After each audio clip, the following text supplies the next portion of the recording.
आप देख रहे हैं आहा 33 तबरेज के साथ। तो चलिए बढ़ते हैं आज की कहानी की ओर। उससे पहले अगर आपने अभी तक हमारी यूट्यूब चैनल को सब्सक्राइब नहीं किए हैं तो ज़रूर कर ले, ताकि आने वाली वीडियोज़ की नोटिफिकेशन आपको जल्द ही मिल जाए। देर रात को मैं रेलवे प्लेटफॉर्म पर उतरा। काफ़ी रात हो गई थी, जिस वजह से मैं प्लेटफॉर्म पे ही सोने का सोचा, लेकिन वहाँ पर ना तो कोई ढंग का जगह था और ना किसी तरह का कोई सुविधा था, जिस वजह से मैं वहीं प्लेटफॉर्म पे सो गया। तकरीबन रात के 12 बजे जब मेरी नींद खुली तो मुझे प्यास लगने लगा और मुझे पानी पीना था, जिस वजह से मैं वहीं रेलवे स्टेशन पर पानी पीने के लिए एक नल के पास पहुंचा। तो मैं जैसे पानी पी ही रहा था कि तभी अचानक से नल के पीछे से एक बड़ी भयानक आवाज़ आई, पानी पीना मना है। ये सुनकर मैं तुरंत वहां से सीधे प्लेटफॉर्म पर पहुंचा जहां मैं सोया हुआ था। लेकिन जैसे मैं वहां पे पहुंचा तो मैंने पाया कि मैं जहां सोया हुआ था वहां पर एक आदमी सोया हुआ है। मुझे तो काफ़ी गुस्सा भी आ रहा था, लेकिन मैं कर भी क्या सकता हूँ, उसे भी कहीं ना कहीं तो सोना ही है।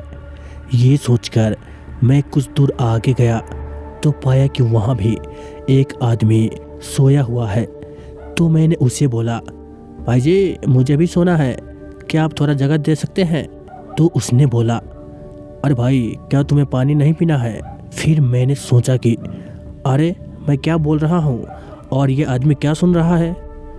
तो जैसे मैंने उसके मुंह पर देखा तो मेरी तो होश ही उड़ गए।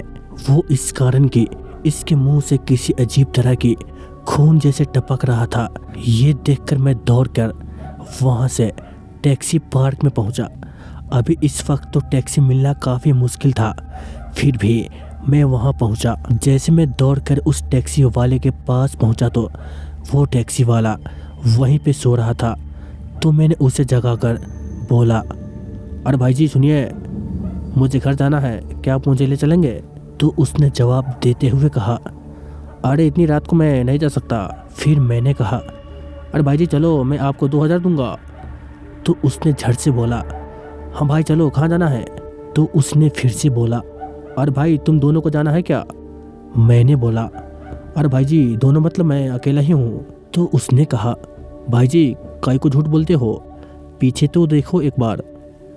तो मैंने उस टैक्सी वाले की बात को सुनकर काफ़ी घबराने लगा, और जैसे ही मैंने पीछे मुड़कर देखा तो वो आदमी कोई और नहीं बल्कि वही शैतान था जो मुझे काफ़ी टाइम से पीछा कर रहा है। तो मैं जल्दी से वहाँ से भागते भागते खेत की ओर पहुँचा, और काफ़ी दूर चलते चलते मैं वहीं खेत में बेहोश हो गया। और जब सुबह हुई तो मैंने देखा कि मेरे ऊपर लकड़ी रखा हुआ है। तो मैं झट से वहाँ से उठा कि तभी एक आदमी वहाँ पे आया और बोला, अरे भाई जी आप जिंदा हो? मैंने तो आपको जलाने जा रहा था। तो मैंने कहा, अरे भाई जी मैं अभी जिंदा हूँ। तो उसने मुझे वहीं पे एक पंडित से झाड़ फूँक करवा दी, और तब जाकर मैं ठीक हुआ और घर पहुँचा, नहीं तो वो शैतान मुझे मार ही डालता। तो ये था मेरे साथ घटी एक खौफनाक घटना। तो दोस्तों ये थी आज की खौफनाक कहानी।